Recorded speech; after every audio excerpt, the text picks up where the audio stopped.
इस प्रकार एक लयबद्ध बना दें, और न बहुत ऊंचा न बहुत नीचा, न बहुत जल्दी न बहुत बेग। अब दूसरा तरीका, दूसरी प्रकार हम मंद और बेग के साथ प्रयोग करें। पहले आप सुन लेंगे। ओम ओम ओम ओम ओम ओम। एक श्वास में जितना बोल सके, अभी तो हम प्रयोग कर रहे हैं, एक श्वास में जितना बोल सके बस ये। अब तीसरा प्रयोग करें जिससे मस्तिष्क बहुत प्रभावित होता है। हमारी स्मृति, बुद्धि या मस्तिष्क के जितने कोष्ठ हैं वे जागृत होते हैं। हमारी शक्तियाँ मस्तिष्क में छिपी हुई रहती है, वे जागृत होती है। तो हम प्रलंब उच्चारण भी जितना कर सके, जैसे सुन लें।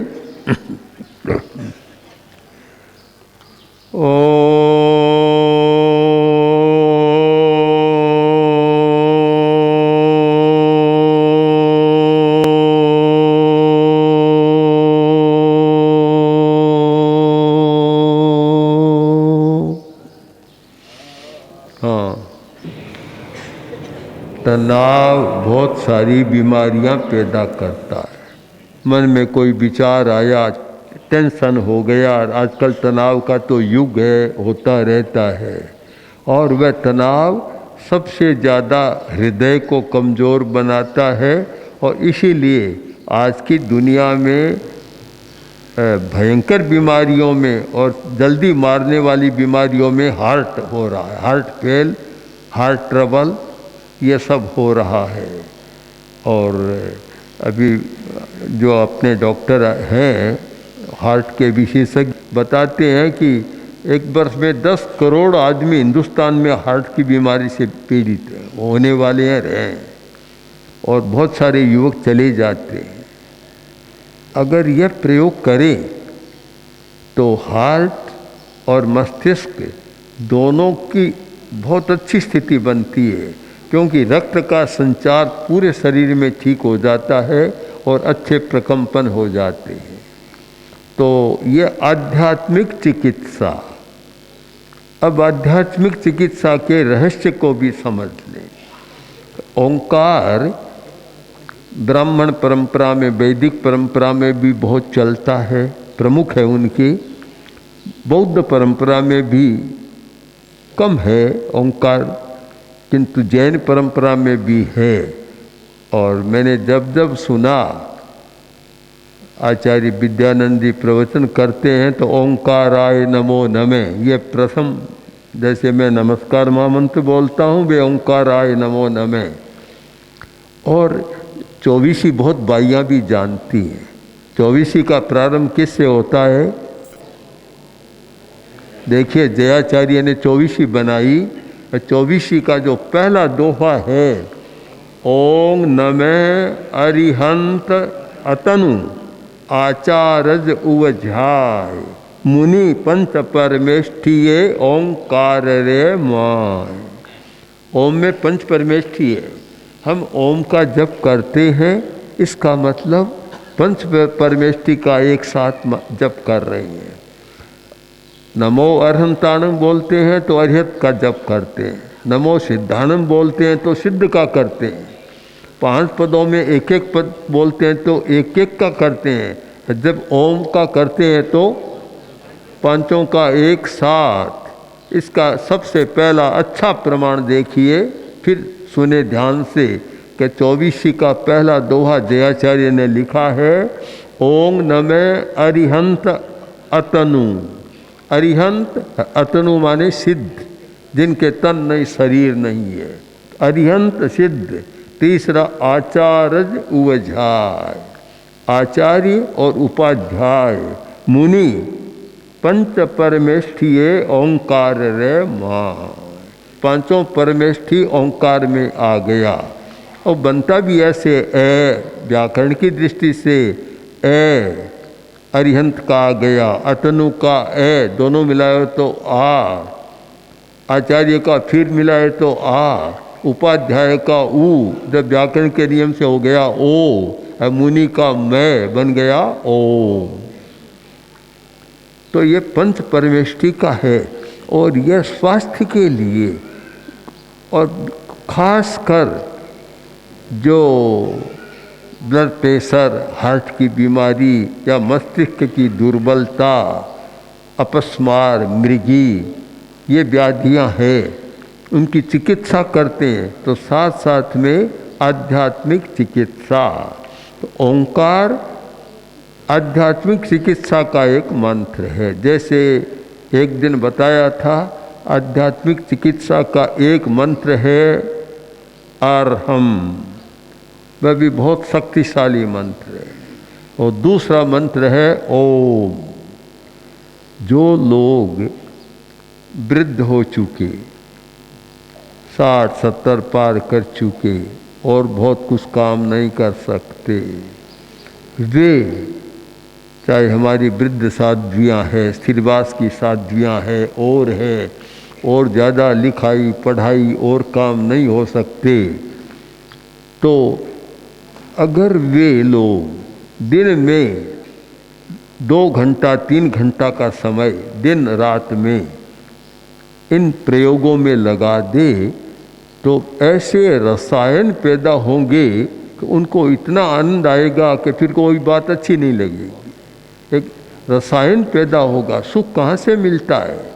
सुख हमारे मस्तिष्क में कुछ रसायन पैदा होते हैं, उनसे सुख मिलता है।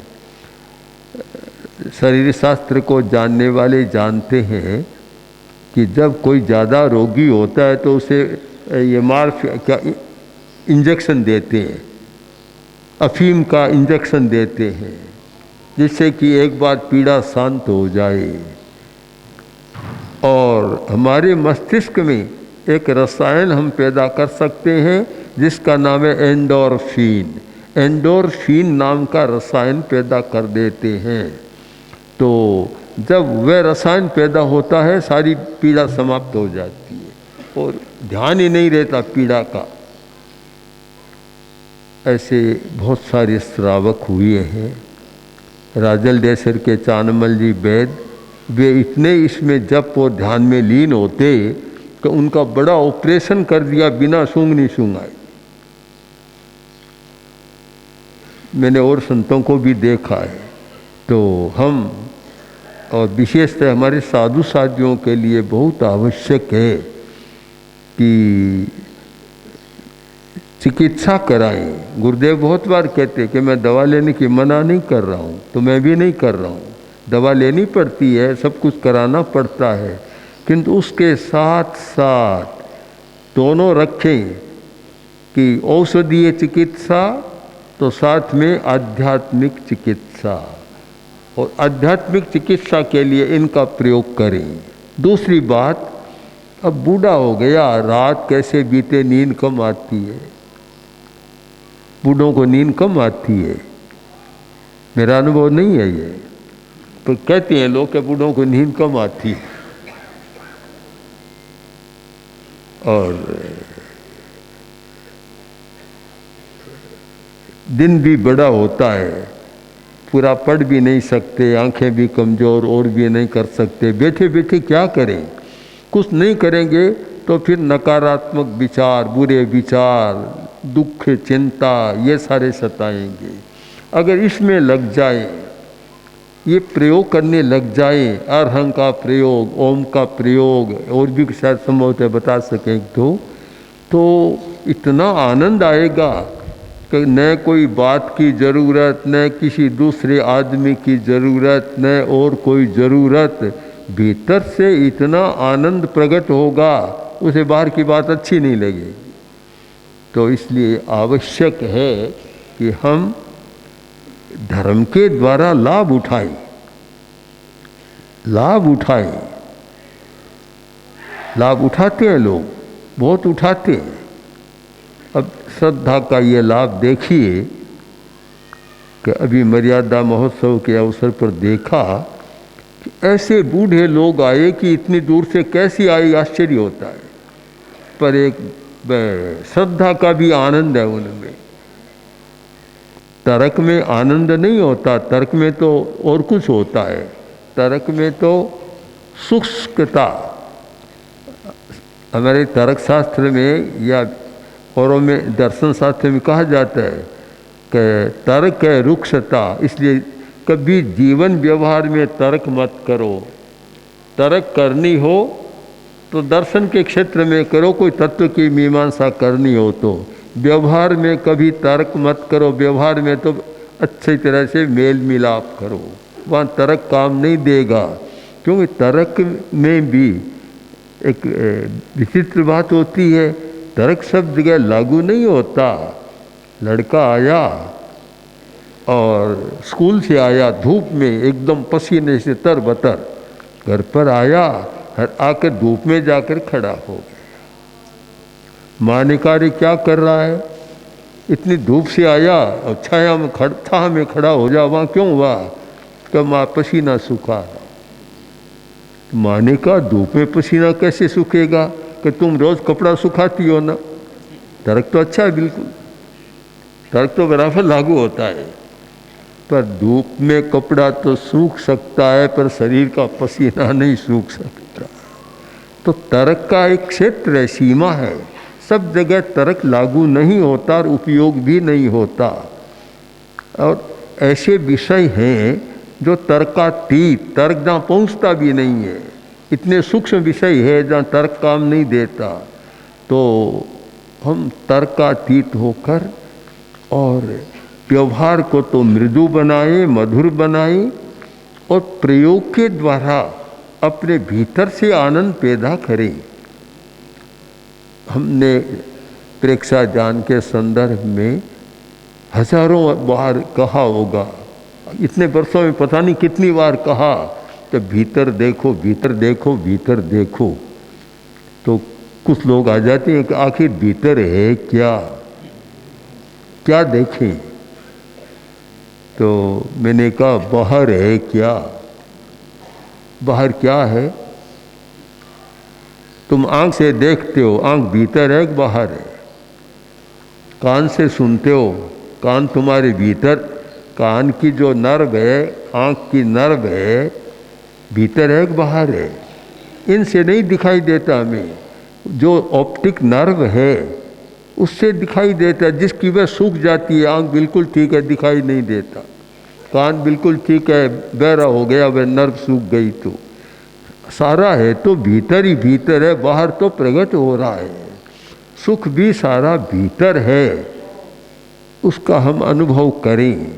तो हम वह गुरुदेव की, आज तो उसी बात पर मैं आता हूँ कि गुरुदेव का जो एक वक्तव्य था जिसको मैं शाश्वत सत्य मानता हूँ, और कम से कम साधु साधियों के लिए तो है ही, श्रावक समाज सबके लिए है, कि हम कोरी चिकित्सा न कराई, कोरी दवा न लें, साथ साथ आध्यात्मिक चिकित्सा करें।